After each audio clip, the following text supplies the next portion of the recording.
The mockery. The cafe is buzzing with chatter. Baristas call out names, steam hisses from the espresso machines, and laughter echoes from a group of young executives in sleek suits. At the corner table sits a man in his mid-40s.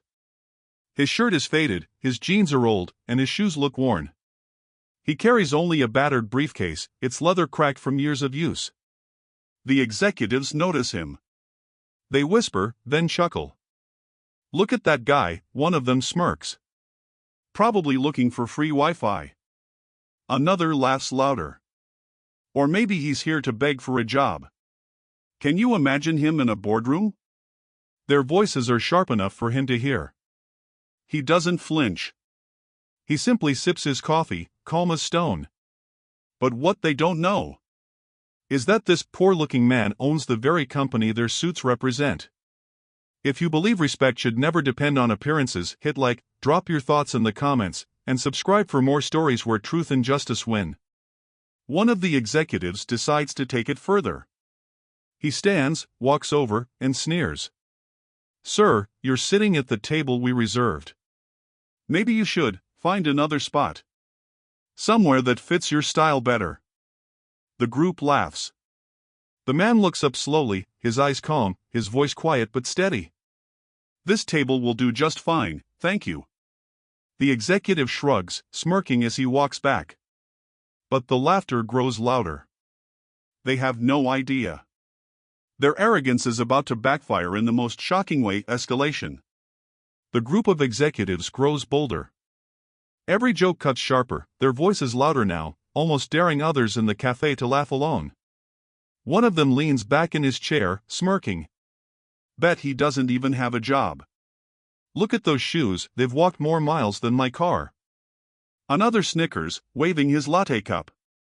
"Careful, guys. He might be here applying to clean our offices.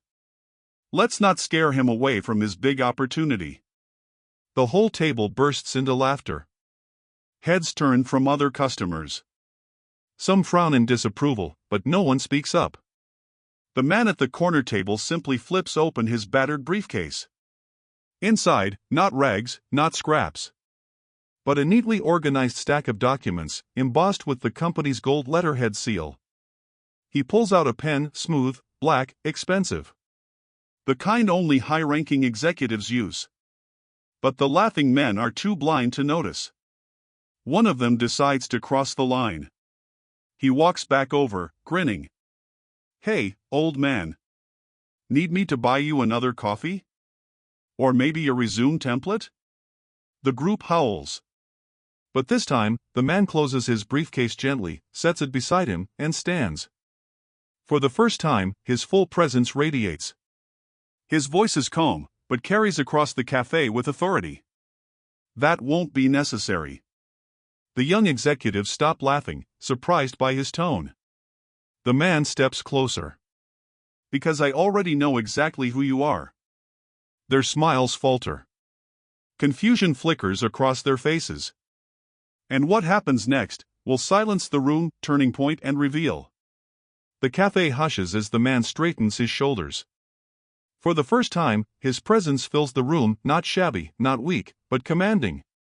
He looks directly at the group of executives, his tone even. "Mr. Collins. Mr. Rivera. Ms. Thompson." He calls their names one by one, never breaking eye contact. The laughter dies instantly. How do you know our names?" one stammers. The man reaches into his pocket and pulls out a sleek leather ID holder. He opens it slowly, deliberately. The gold letters glint in the cafe light. David Grant, Chief Executive Officer. The room freezes. Gasps ripple through the air. One barista drops a spoon. The executives' faces drain of color. Their mouths open, but no words come out. David Grant sets the ID on the table. "I didn't come here for coffee," he says calmly.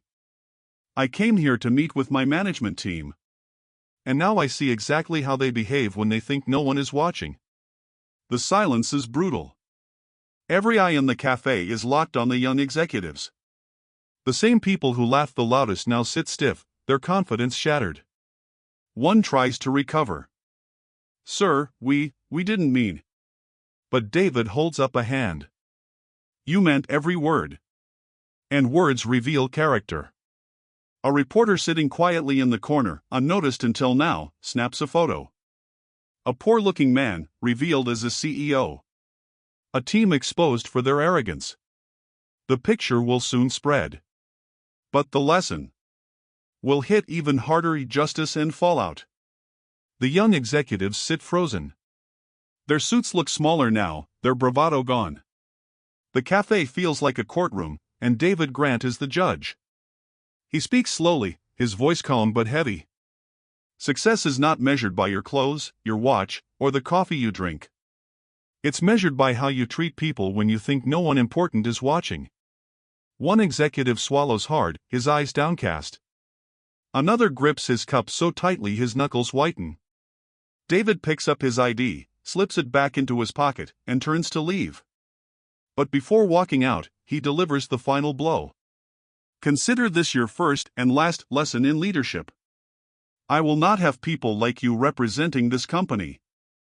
The room goes silent. Then, whispers ripple through the cafe. Did you hear that? He's the CEO. They mocked their own boss. This is going viral.